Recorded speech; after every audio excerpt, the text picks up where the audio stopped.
বাংলার বাড়ি প্রকল্প বন্ধ করে দিয়েছে কেন্দ্রীয় সরকার, আবাসন প্রকল্প 3-4 বছর ধরে। কিন্তু আমরা 45 লক্ষ মাটির বাড়ি পাকা করে দিয়েছি ইতিমধ্যেই প্রায়।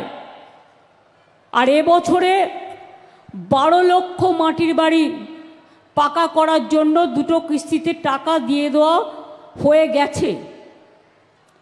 এবং ডিসেম্বর মাসে আরও 16 লক্ষ যাদের মাটির বাড়ি ভেঙে গেছে, মাটির বাড়ি আছে, আরও 16 লক্ষ মানুষের কাছে ডিসেম্বর মাসে প্রথম কিস্তি পাবেন এবং মে মাসে সেকেন্ড কিস্তি পাবেন।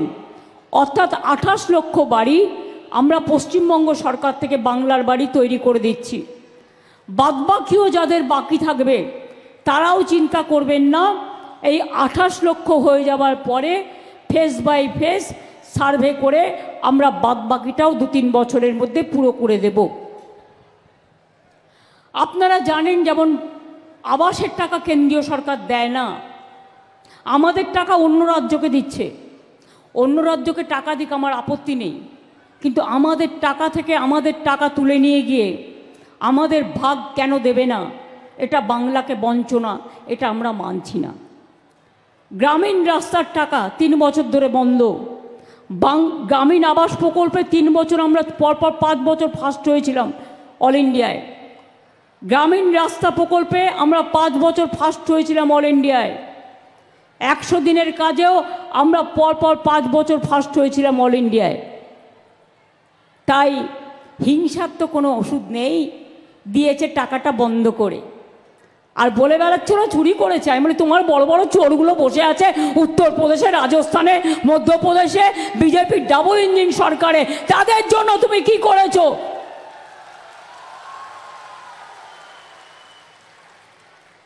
তুমি 100 কতগুলো টিম পাঠিয়েছো।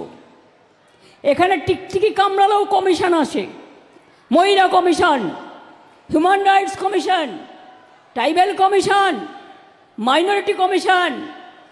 আর মধ্যপ্রদেশে মেয়েদের উপর অত্যাচার হলে ইউপিতে জ্বলন্ত, কখনো ইউপি, কখনো রাজস্থান, কখনো উড়িষ্যায়